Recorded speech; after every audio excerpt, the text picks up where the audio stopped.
Hai Mbak Bos, kok mukanya sedih? Silvi menggodaku. Hari ini aku tak semangat kerja. Ada rasa sesuatu yang mengganjal tentang sikap Pak Ridwan.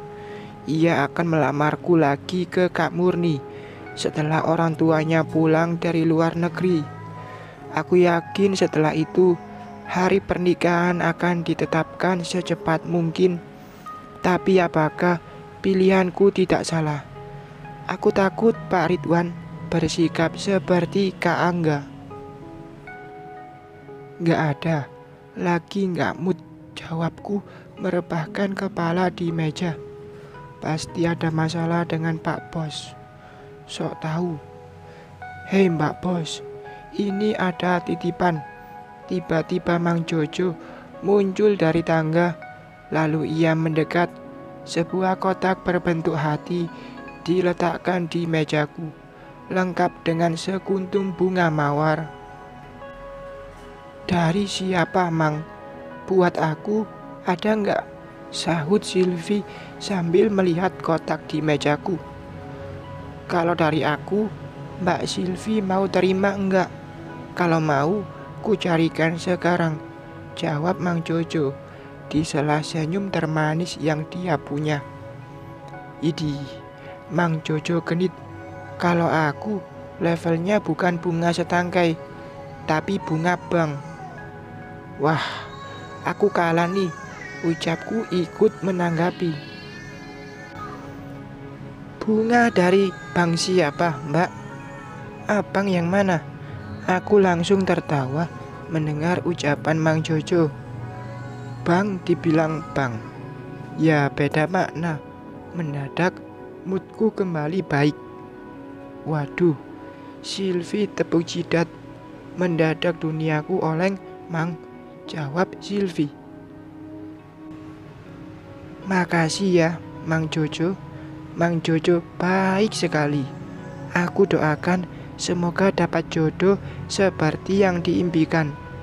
Sebenarnya aku menyindir Silvi. Mang Jojo ada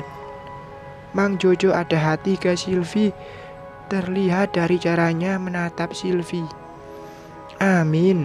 Terima kasih, Mbak. Aku doakan Mbak bahagia dengan pilihan Mbak. Amin. Mang Jojo mengusap telapak tangan ke wajahnya. Amin. Lalu Mang Jojo berlalu menuruni tangga. Silvi berlari ke arah mejaku. Dari siapa? Itu coklat kan? Bagi. Oh Tuhan, kukira ada gempa barusan. Jawabku terkejut melihat Silvi berlari seperti dikejar setan. Ternyata melihat coklat berbentuk hati di mejaku, matamu jeli juga. Kok tahu ini coklat? Ya tahulah, aku penggemar coklat. Semua coklat dari belahan dunia tak luput dari lidahku. Apalagi ini coklat mahal. Silvi mengambil coklat itu lalu melihat ke semua sisi kotaknya. Tapi kenapa beli yang bentuk hati? Tuh kan, nyindir. Biarpun gak ada yang kasih aku coklat seperti ini, aku tetap beli karena enak sekali. Oh, kukira mau kasih seseorang. Kamu tuh beruntung, dapat bos ganteng, selain kaya juga pintar. Buktinya, bisnis perusahaan ini semakin maju. Beruntung, kata Silvi benar juga. Apalagi kurangnya Pak Ridwan. Tapi kenapa aku masih ragu melangkah jauh? Sudah waktunya pulang. Aku pulang dulu ya, Sil. Ku ambil tas lalu melangkah ke pintu ruangan Pak Tunangan. Iya, hati-hati Mbak Bos, ledek Silvi meskipun matanya ke layar komputer. Aku hanya tersenyum menanggapi. Ku tekan handle pintu lalu menariknya. Daun pintu terbuka. Aku melangkah masuk, tapi Gina. Langkahku terhenti mendengar Pak Ridwan memanggil nama mantan istrinya di ponsel. "Tolonglah, Gin, jangan buat aku begini." Ku balikkan badan keluar pintu. Pak Ridwan sedang asik bicara di ponsel. Dari nada suaranya, ia seperti memohon. Ternyata, ia dan mantan istrinya masih berkomunikasi. Ya Tuhan, kenapa dadaku sesak? Baru juga memulai, tapi ada beberapa yang membuatku tak suka. Jika ia masih berkomunikasi dengan mantan istrinya, berarti ia belum bisa melupakan wanita yang bernama Gina. Mungkinkah aku cemburu atau merasa tak adil? "Loh, kok keluar lagi?" tanya Sylvie. Pak Ridwan sibuk, mungkin aku pulang duluan." "Oh, nanti ikut acara alumni ya?" Malas, jawabku. "Ku jemput deh." "Entar, dipikirin dulu. Ditunggu kabarnya." "Oke." Aku melangkah menuruni anak tangga. Kemarin Pak Ridwan ingin dia yang mengantarku pulang. Tapi setelah aku dengar percakapannya di ponsel, rasanya aku tak semangat. Sampai di luar, aku melangkah ke pagar. Di depan menunggu angkot seperti biasa. Ingin cepat pulang dan merebahkan tubuh di ranjang. Mana angkotnya? Gumamku melihat ke arah kanan jalan. Ada beberapa angkot lewat, tapi penuh. Terpaksa berdiri menunggu. Aku melangkah menuruni anak tangga. Kemarin Pak Ridwan ingin dia yang mengantarku pulang. Tapi setelah aku dengar percakapannya di ponsel, rasanya aku tak semangat. Sampai di luar, aku melangkah ke pagar. Di depan menunggu angkot seperti biasa. Ingin cepat pulang dan merebahkan tubuh di ranjang. Mana angkotnya? Gumamku melihat ke arah kanan jalan. Ada beberapa angkot lewat, tapi penuh. Terpaksa berdiri menunggu. Tiba-tiba ada sebuah mobil mendekat dan berhenti di dekatku. Dari mobilnya, aku tak tahu itu siapa. Kaca mobil hitam hingga tak terlihat siapa yang mengendarai. Tak lama kemudian, pintu mobil dibuka. Keluar seorang pria berkacamata hitam yang tak asing di mataku. Tersenyum manis, kini ia berdiri di depanku. Aku mundur beberapa langkah, bentuk menghindar. "Kak Angga," rasanya tak percaya. Kini ia hadir lagi. "Dinda, aku bukan monster," ucapnya berdiri santai. "Mau apa kamu kesini?" tanyaku tak nyaman. "Gimana kabarmu? Belum menikah lagi kan?" "Bukan urusanmu, Kak," jawabku dingin. "Aku kesini hanya ingin melihatmu. Aku bukan ingin membuatmu takut ataupun menyakitimu. Jangan salah paham, Din." "Dinda," kupalingkan mata ke belakang. Pak Ridwan memanggilku, lalu ia mendekat. "Tolong pergi dari sini, Kak." "Kenapa? Kamu kira aku takut padanya? Dia bukan bosku lagi." Kak Angga menunjuk Pak Ridwan. "Ya, kamu bukan karyawanku lagi, tapi Dinda tunanganku," sahut Pak Ridwan sambil menarik tanganku hingga aku berdiri di belakangnya. Kak Angga tersenyum sinis. "Santai, Dinda belum jadi istrimu. Lagian wajar kalau kami sudah janjian." "Janjian apa maksudmu?" Pak Ridwan terdengar emosi. "Ya janjian agar aku menjemputnya. Apa kurang jelas? Apa maksud mantan suamiku? Kapan aku janjian dengannya? Bertemu pun baru hari ini, setelah surat resmi cerai kami keluar." Betul, kamu janjian dengannya, Din, tanya Pak Ridwan menatapku. Tanganku belum dilepas. Itu tidak benar, jawabku. Ayolah Din, jangan tutupi tentang kita.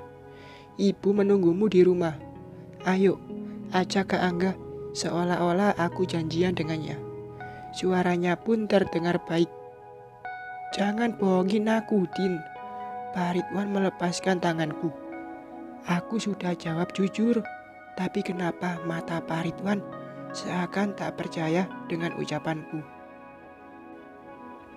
Tanganku dilepas. Dari sorot mata Pak Ridwan, seolah ia tak percaya dengan ucapanku. Lebih tepatnya, terpengaruh dengan ucapan mantan suamiku yang muncul tiba-tiba. Terserah kalau kamu tidak percaya, ucapku melangkah terus ke tepi jalan. Tunggu Din, ucap Pak Ridwan.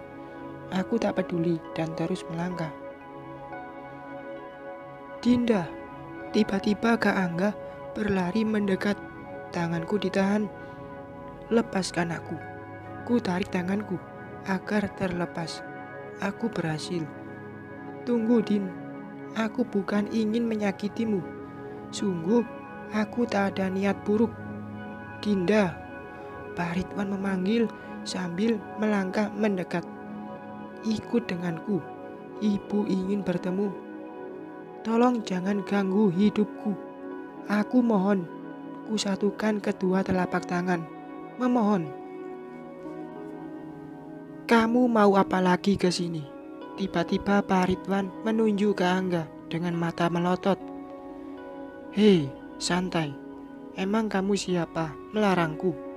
Di sini uang dan kekuasaanmu tak berlaku. Dinda belum resmi menjadi istrimu, jadi aku masih punya hak untuk ingin balik ke mantan istriku. Pak Ridwan, ada apa? Tanya security datang. 2 orang security berdiri di antara Pak Ridwan dan Kak Angga. Usir dia. Jangan pernah membiarkan dia masuk pekarangan kantor kita, meskipun hanya selangkah masuk dalam pagar. Pak Ridwan menunjuk emosi ke Kak Angga. Baik Pak. Lalu 2 orang security mendekati Kak Angga. Tolong keluar dari sini Pak. Tenang saja, tanpa diusir, aku pasti keluar. Lagian aku kesini karena Dinda, bukan karena lelaki sok ini. Kak Angga menunjuk Pak Ridwan. Din, 1 bulan, apakah kamu tak ingat? Setiap malam kita memadu kasih di ranjang. Penuh. Bahkan setiap bangun, kecupan selalu hadir. Jangan bahas yang tak penting. Tolong pergi dari hidupku. Kehadiranmu membuat hidupku kacau. Apa kamu tak dengar yang dibilang Dinda? Punya malu enggak? Sering ditolak, masih juga mendekat. Tak punya harga diri. Harga diri? Kamu nyadar enggak? Kalau aku lelaki yang pertama menyentuhnya. Aku lebih beruntung daripada kamu mengharapkan bekasku. Pak Ridwan tiba-tiba meninju pipi Kak Angga. Kak Angga langsung membalas, tapi sebelum ia sempat melayangkan tinjunya, 2 security menghalangi hingga Kak Angga kalah tenaga. Seret ia keluar. Jangan biarkan ia masuk ke sini, teriak Pak Ridwan dengan amarah. Akhirnya Kak Angga diseret keluar pagar. Lalu ia masuk ke mobilnya dengan jendela kaca dibiarkan terbuka. Ia tersenyum sinis. Awas kamu Ridwan, teriak Kak Angga, lalu berlalu pergi. Setelah aku pastikan Kak Angga pergi, aku melanjutkan langkah ke tepi jalan. Ingin pulang dengan angkot, tapi... Tunggu Din, tanganku ditahan. Biar ku antar, ucap Pak Ridwan. Aku diam. Ini lantaran aku masih teringat ucapannya di ponsel dengan mantan istrinya. Apakah mereka masih berhubungan? Kenapa diam? Tidak usah. Aku pulang naik angkot aja, jawabku. Lalu melepaskan tanganku dari Pak Ridwan. Dinda, tunggu, Din. Tanganku berhasil ditahan lagi. Tolong biarkan aku sendiri. Urusan pernikahan kita sebaiknya Bapak pikirkan dulu. Apakah aku wanita di hati Bapak atau mantan istri Bapak? Loh, kenapa bawa urusannya Gina? Namanya Gina. Oke, Pak Ridwan, aku hanya pegawai Bapak. Jika tak suka, aku bisa Bapak pecat meskipun tanpa alasan. Kamu ngomong apa sih, Din?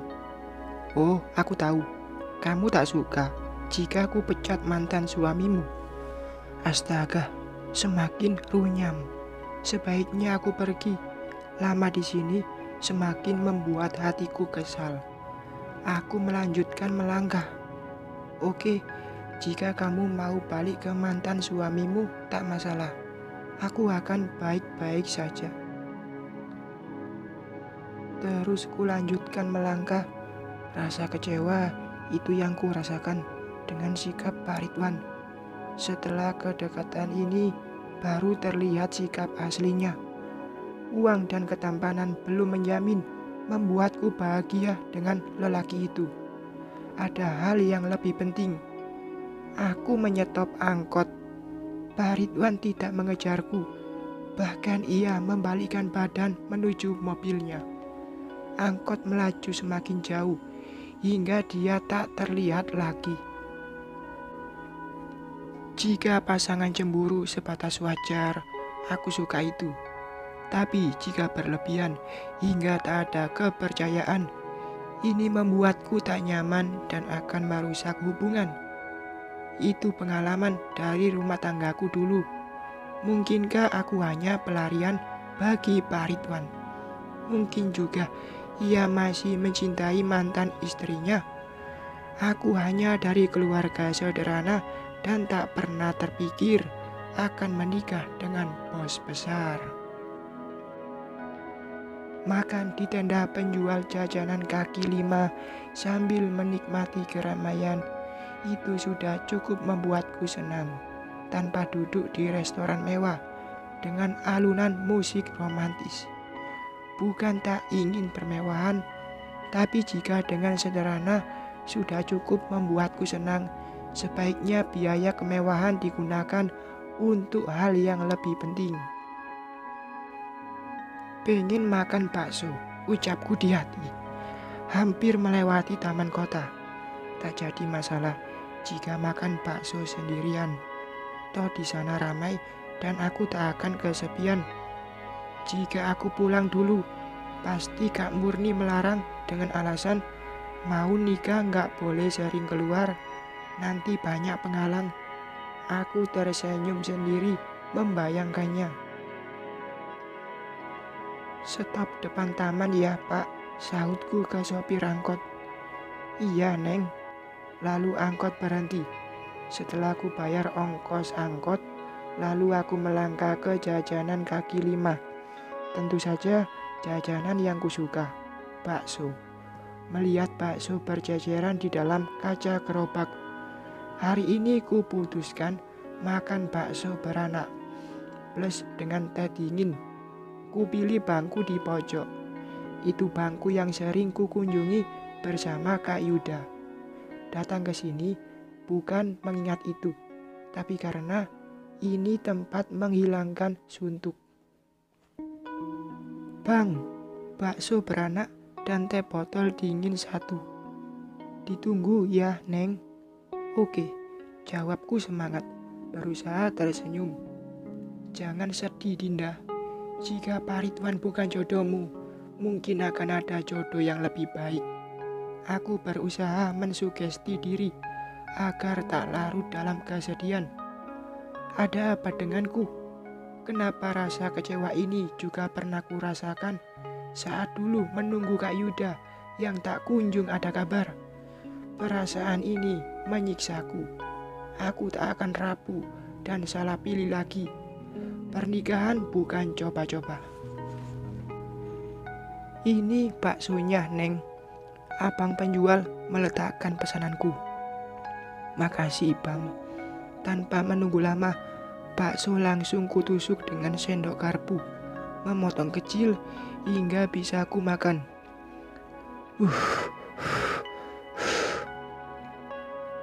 Ku tiup potongan bakso di garpu, lalu dengan lahap memakannya. Enak, ucapku bahagia. Bahagia karena makan kesukaan memanjakan lidahku. Enak. Sekarang potongan bakso yang kedua. Mulutku sudah dibuka, tapi bakso di garpuku tiba-tiba beralih ke mulut lain. Tak rela. Enak ya, ucapnya, menikmati baksoku. Tentu aku kesal. Lagi enak makan, diganggu. Ups, kok tiba-tiba ia ada di sini? Bukankah tadi? Minta lagi dong. Pintanya lalu membuka mulut. Kenapa aku tak rela menyuapinya? Baru juga menikmati selera. Lagian, bukankah kami tadi bertengkar? Kok Pak Ridwan tiba-tiba muncul? Mulutnya masih dibuka menunggu aku menyuapinya lagi. Ku potong kecil baksoku, paling kecil agar tak cepat habis. Nih, terpaksa ku suapin. Enak ya, Din? Minta lagi dong, pintanya, sambil mengunyah lalu menelan. Ya Tuhan, cepat amat kunyahnya. Aku saja baru satu, ia sudah yang ketiga kali. Tak rela, sungguh tak rela. Gak mau, pesan aja sendiri, ucapku sewot. Lalu kulanjutkan memanjakan lidah yang terhalang mulut Pak Ridwan. Enaknya, sudah lama tak makan bakso di sini. Bahkan lebih enak dari makanan di restoran langganan Pak Bos. Akan tetapi, ia duduk menatapku makan bakso. Mendadak, aku jadi salah tingkah. Ditatap lagi makan seperti nonton bioskop saja. Ngapain lihat gitu? Alisku bertaut melihatnya. Bikin tak nyaman. Lagi makan juga. Segitu enaknya ya, hingga aku menyusul dicuekin. Masa aku kalah sama bakso? Lapar, ucapku cuek terus mengunyah. Mas, pesan yang kayak gini juga. Pak Ridwan menunjuk mangkok baksoku. Syukurlah ia ikut mesan, jadi aku tak perlu berbagi. Kok senyum sendiri? Pasti senang ya, akhirnya aku juga pesan. Waduh, kok Pak Ridwan tahu pikiranku? Atau jangan-jangan ia dukun? Tak lama kemudian, bakso pesanan Pak Ridwan datang. Seperti 3 hari tak makan. Dengan lahap, ia menyantap bakso itu. Bahkan ia tak bersuara, hanya melempar senyum dengan mulut penuh mengunyah melihatku. Maafkan aku, Din, ucap Pak Ridwan meskipun mulutnya mengunyah. Minta maafnya nggak meyakinkan. Gumamku sedikit bersuara. Bentar, nanti aku minta maaf lagi setelah baksoku habis, tanggapnya. Tetap menyantap bakso.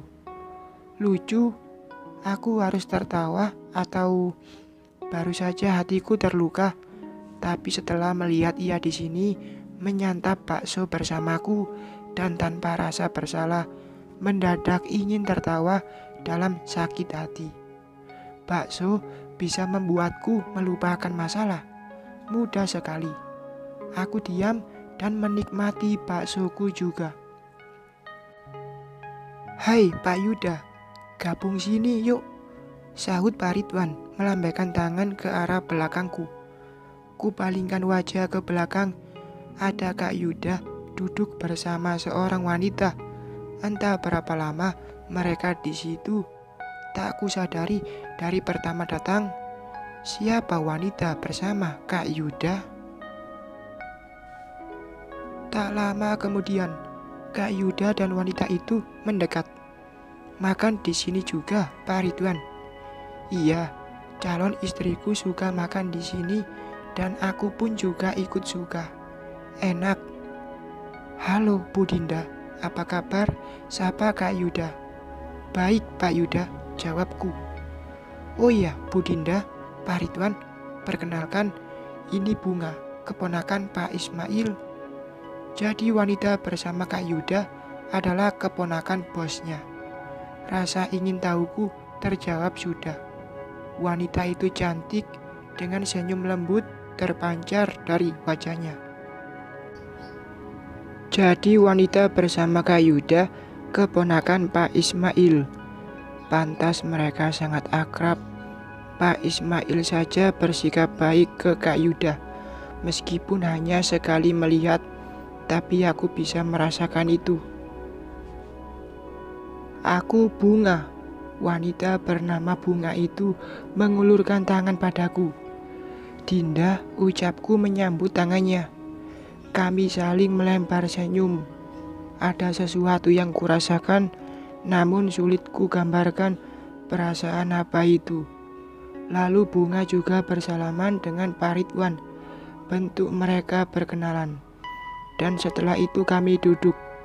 Aku duduk di samping Pak Ridwan dengan kursi yang berhadapan dengan kursi Bunga yang berdampingan dengan kursi Kak Yuda. Kita seperti double date ya, ucap Pak Ridwan sambil membentangkan tangan kanannya di sandaran kursiku. Pak Ridwan bisa aja. Lagian makan bakso di sini sangat menyenangkan. Kebetulan saya suka melihat keramaian sana. Tanggapan Kak Yuda sambil menunjuk ke arah taman. Banyak anak-anak berlari bermain. Wajah mereka ceria, sehingga taman ini sangat menyenangkan dilihat. Dan ungkapan Kak Yuda juga sama dengan yang kurasakan. Dan aku juga menyukai suasana taman ini. Saya kira makan di sini berisik dan pasti banyak gangguan. Justru keramaian berisik salah satu daya tariknya. Bunga juga ikut berpendapat. Sepertinya Bunga juga baru mencoba makan di sini. Bisa maklum, pamannya saja pemilik perusahaan. Bisa jadi ini pengalaman pertamanya makan di jajanan kaki lima. Berarti Bu Bunga juga baru mencoba makan di sini, tanyaku. Mencoba menghilangkan rasa tak karuan melanda hatiku. Iya, Bu Dinda. Bahkan ini pertama kalinya untuk Pak Yuda memperkenalkan saya ke tempat ini. Bunga melihat sekilas ke Kak Yuda. Dari sorot mata Bunga, aku tahu ia punya rasa ke Kak Yuda. Atau jangan-jangan Bunga pacar Kak Yuda. Ya Tuhan, kenapa aku ingin tahu itu? Saat kami duduk berhadapan, kulihat Kak Yuda masih menatapku seperti dulu. Tapi saat kupalingkan mata ke Bunga, ia terlihat bahagia bersama lelaki yang pernah membuatku menunggu dulunya. Setidaknya aku turut senang melihat Kak Yuda bersama Bunga, bukan dengan Anggi. Aku dan Pak Ridwan masuk ke mobil setelah kami selesai makan bakso bersama. Dari dalam, kulihat keluar kaca mobil, Kak Yuda membukakan pintu mobil untuk Bunga. Kenapa? Kamu ingin ku perlakukan begitu? Tiba-tiba Pak Ridwan berkata. Ternyata ia memperhatikan arah mataku.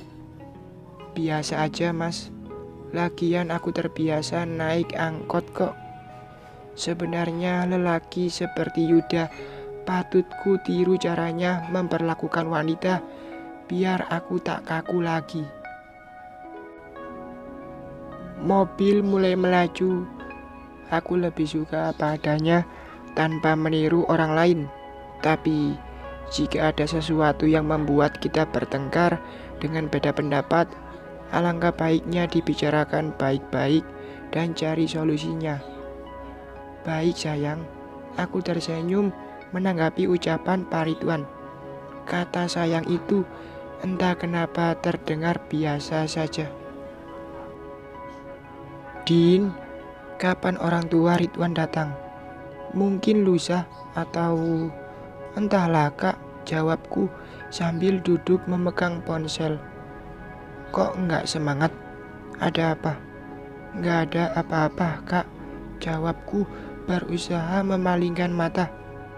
Jangan bohong, kamu kira kita baru kenal hingga aku tak tahu sifatmu.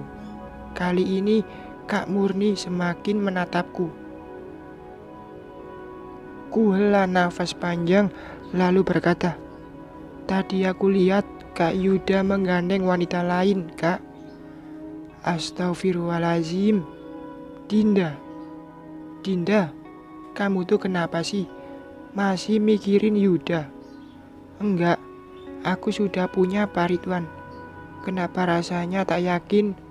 Terus ngapain juga mengingat Yuda? Cemburu?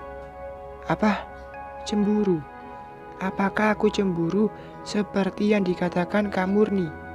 Sebentar lagi orang tua Ridwan datang dan tanggal pernikahan kalian segera ditetapkan. Jangan karena hati bimbang semuanya batal hingga kamu menyesal. Tapi ada masalah lain, Kak. Apa? Sebenarnya tak ada niat berbohong. Ini hanya tak sengaja berbohong dan akhirnya ini membuatku kesulitan. Bohong? Maksudnya? Ku ceritakan semua, mulai dari kenapa aku dan Kak Yuda pura-pura tak kenal dengan Pak Ridwan hingga pertemuan di taman dengan bunga. Kamu masih ada rasa dengan Yuda? Enggak, jawabku cepat. Terus kenapa cemburu? Aku enggak cemburu, Kak, ucapkanku tergagap. Terus kenapa mikirin Yuda dengan wanita lain? Padahal di sampingmu ada Ridwan yang punya segala-galanya. Aku terdiam. Nah, si Angga ngapain juga lagi mengganggumu? Apa ia tak rela menceraikanmu? Aku juga heran ia datang tiba-tiba. Bisa jadi ia sakit hati dipecat. Cara Pak Ridwan tidak kusuka, Kak. Bukan karena ia memecat Kak Angga, tapi caranya seperti mentang-mentang. Iya, itu kakak setuju. Mungkin ini yang dinamakan cinta mati. Jika kamu sayang dia, ya berusaha agar merubah sifat jeleknya. Tidak ada lelaki yang sempurna, Din. Perkataan Kak Murni membuatku sedikit tenang. Tak ada manusia yang sempurna. Jika Pak Ridwan jodoh keduaku, aku akan berusaha merubah sifat buruknya agar kami sama-sama nyaman. Mungkin aku takut Pak Ridwan seperti Kak Angga. Itulah kenapa aku masih ragu melangkah. Bersambung.